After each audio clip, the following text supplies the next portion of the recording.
और बड़ी जबरदस्त विक्ट्री है और बड़ी परफॉर्मेंस डैरन मिचेल की, विल यंग की। आप देखें इस सीरीज से पहले 22 हाईएस्ट स्कोर था, इतनी अच्छी फॉर्म में नहीं था। टाइमली रन्स किए, लेकिन इंडिया के खिलाफ जीतना उनकी पूरी टीम और इन इंडिया और मेन प्लेयर्स नहीं है। ये मेरे ख्याल से इंडिया के बाद दूसरी टीम ऐसी है कि इनको कोई फर्क नहीं पड़ता इनके मेन प्लेयर हो या ना हो। जैसे तो बहुत ही मक्खन मलाई किस्म का चेस कर दिया न्यूजीलैंड ने। और मिचेल, अब पता नहीं उसे किस चीज का गुस्सा है। अपनी बॉलिंग से नहीं हारा, जो बॉलिंग वीक थी।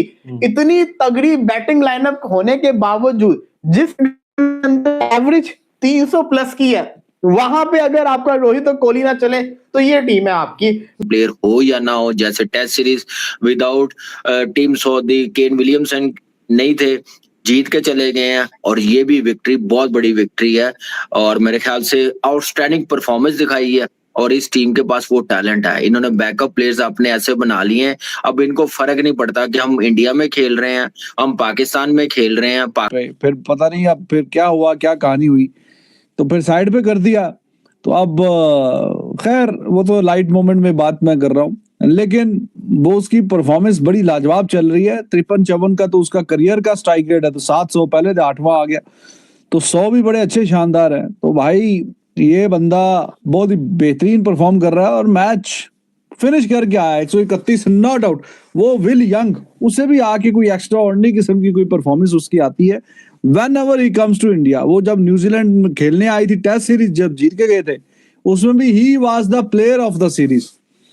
तो हालांकि एज अ रिप्लेसमेंट आया था उसमें विलियमसन की, तो 87 रन वो कर गया, 131 वो कर गया, तो बाकी क्या बचे? फिर बाकी तो कुछ बचे ही नहीं, जो थोड़े से बचे वो फिलिप्स कर गया। विकेटें दो ऊपर से ठीक जल्दी गिर गई, लेकिन उसके बाद पार्टनरशिप। तो ऐसा तो हो नहीं सकता था कि न्यूजीलैंड ये मैच 50वें ओवर तक खेलने के लेके जाए और वो मैच जीते ना। एक ही तरीका था ये कि आउट करके इंडिया मैच जीत सकता था, क्योंकि जब 50 ओवर अगली टीम बारी कर ले या उसका प्लान कर ले कि हाँ जी 50 ओवर हमने खेलना है, और फिर वो टारगेट 300 के नीचे का हो, और कोई टीम आमतौर पे ऐसे ही होता है कि 50 ओवर पूरे खेल जाए तो वो फिर चेज हो ही जाता है। हाँ ये है कि हर 20-25 रन के बाद विकेटें गिरती रहे, रिक्वायर्ड रन रेट का प्रेशर ऊपर चढ़ता रहे, फिर सिनेरियो बदल सकता है। तो वो तो कोई हुआ नहीं कहानी, ऊपर से 2 विकेटें जल्दी गिरी हैं, उसके बाद बिल्कुल ठंडा माहौल, 22 पे पहली, 46 पे दूसरी। तो जिस तरह इंडिया की विकेटें गिरी हैं, उस तरीके से अगर विकेटें गिरती रही तो फिर आप अगली टीम को जरा प्रेशर में लेके आ सकते हैं। लेकिन जब 46 पे दूसरी गिरी है और फिर ऑलमोस्ट 150 रन की पार्टनरशिप के बाद जाके तीसरा विकेट गिरेगा, तो फिर मैच तो फिर निकल जाएगा हाथ से। इंडिया के हारने की जो सबसे मेन वजह है वो है 20 ओवर से 21वें ओवर से लेके 40वें ओवर तक इंडिया ने स्कोर किया 85। उमर साहब 21 ओवर से 40 ओवर तक 85 स्कोर, और आखिरी 41 से 50 ओवर के अंदर इंडिया ने किया 86 स्कोर।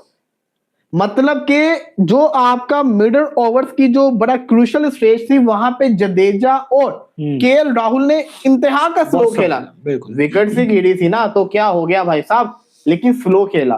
बट एंड के ऊपर 10 ओवर के अंदर बेहतर खेला, लेकिन उतना बेहतर नहीं था जितना होना चाहिए था। मैं समझता हूं कि इंडिया को 21 में से 40 ओवर तक 85 नहीं 105 होना चाहिए था, और आखिरी 10 ओवर के अंदर 86 नहीं 106 होना चाहिए था। ये 40 रन और होते, ये मैच के अंदर बड़ा ज्यादा मजा आ जाना था। बाकी जिस तरीके से डैरल मिचेल। हेलो गाइस, आपका स्वागत है हैदर टीवी पर।